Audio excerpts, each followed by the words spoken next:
¿Qué hubiera pasado con el Imperio alemán si ganaba la Primera Guerra Mundial? ¿Cómo se vería el mundo hoy en día? ¿Qué países existirían y cuáles no?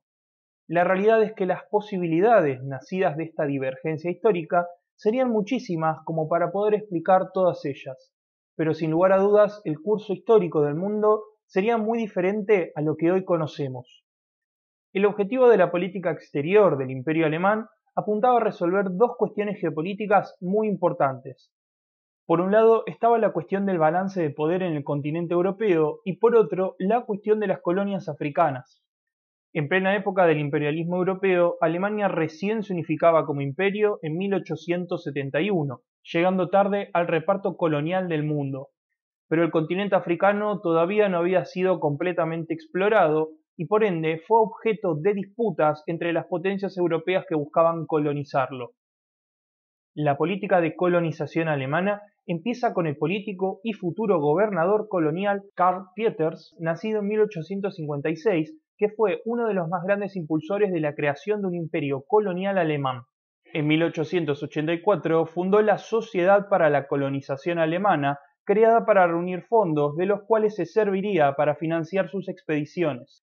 Así, durante el otoño de ese mismo año se dirigió junto con dos compañeros a la África Oriental, específicamente a la costa africana ubicada al oeste de la isla de Zanzíbar, logrando concretar tratados con varios jefes tribales de la zona. Pero al regresar a Europa a principios del año 1885, se vio enfrentado con el canciller alemán Otto von Bismarck, quien no estaba de acuerdo con la política de expansión en los términos que proponía Pieters. Esto se debió a que el canciller temía que una expansión colonial agresiva terminara afectando el balance diplomático que se logró crear entre Alemania y las demás potencias coloniales. Pero luego de una ardua negociación con el Partido Conservador alemán de Otto von Bismarck y amenazando con vender los territorios de la sociedad a Bélgica, que el canciller aceptó la propuesta de Pieters y se formó la Compañía Alemana de África Oriental, modelada de forma similar a la Compañía Británica de las Indias Orientales. Dicha compañía, contando con el apoyo del gobierno, inicialmente tuvo un gran éxito expandiendo la zona de influencia alemana en varios lugares del continente africano. Así Alemania se apoderó de territorios como Camerún, Togo, Tanzania y Namibia, pero este emergente imperio y su élite pangermanista deseaba más. Lo que sucedía es que dichos intereses se oponían con la política exterior de Otto von Bismarck, que buscaba la estabilidad geopolítica para hacer crecer el imperio tanto en su industria como en su ejército. Y fue así como, para evitar conflictos internacionales, se llamó una conferencia, la Conferencia de Berlín, que fue convocada por Francia y el Reino Unido y organizada por el mismo canciller alemán Otto von Bismarck, con el fin de solventar los problemas que implicaba la expansión territorial en África y resolver su repartición. Pero con el retiro del canciller Bismarck en 1890 y la llegada de Leo von Caprivi como canciller, los círculos pangermanistas dieron rienda suelta a sus sueños expansionistas en África. De esta forma, los alemanes, imbuidos de una mentalidad expansionista, diseñaron un gigantesco proyecto colonial que hubiese cambiado la historia del continente africano para siempre, y a este proyecto lo llamaron Mitteláfrica.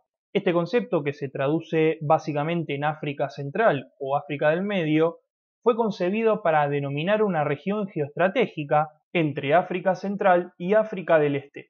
Este proyecto trataría de una aglomeración de colonias alemanas en África, unificadas bajo una entidad administrativa que sería territorialmente contigua, cubriendo el ancho del continente africano desde el Océano Atlántico hasta el Océano Índico. En la realidad, las aspiraciones del Imperio alemán en la región de Mitteláfrica estuvieron incorporadas a los objetivos militar-políticos de la Primera Guerra Mundial. Esto se debe a que el poder colonial alemán en África era comparativamente débil con el de las otras potencias con las cuales competía. Lo que se pensaba era que a través de una victoria alemana en el teatro europeo se lograría, por un lado, obtener el Congo belga al derrotar a Bélgica en Europa, y por otro se forzaría a Gran Bretaña a renegociar el reparto de África. De esta forma, el Imperio alemán obtendría el pase de los territorios de África Central, logrando conectar todas sus colonias en el continente. Ahora queda la pregunta de cómo Mitteláfrica pasaría de ser una colonia a un país independiente y soberano. Si bien se trata de una posibilidad que no podemos adelantar con seguridad, la historia nos muestra que los procesos de descolonización en los diferentes continentes del mundo han dado lugar efectivamente a nuevas naciones. Pero para esto no hace falta imaginarnos una situación como la Revolución estadounidense, sino que tenemos que pensar un proceso más orgánico. Procesos como los de Canadá, Sudáfrica o Australia, que son parte de la lista de los 54 países soberanos de la Mancomunidad de Naciones que comparten lazos históricos con Gran Bretaña como resultado de sus políticas imperiales. Así, muchos de ellos ya no reconocen al monarca británico como la cabeza de su estado, pero sí lo reconocen como cabeza de la Mancomunidad. Siguiendo esta línea de pensamiento, si la Alemania hubiera ganado la Primera Guerra Mundial, es probable que siguiera existiendo como una monarquía constitucional similar a la británica, pudiendo ser Mitteláfrica un estado soberano dentro de una comunidad internacional pangermánica. Para bien o para mal, con la derrota de Alemania en la Primera Guerra Mundial y el desmantelamiento de su imperio, el sueño colonial alemán en África llegó a su fin. Y es así como la Mitteláfrica alemana termina integrando esa larga lista de países que no fueron.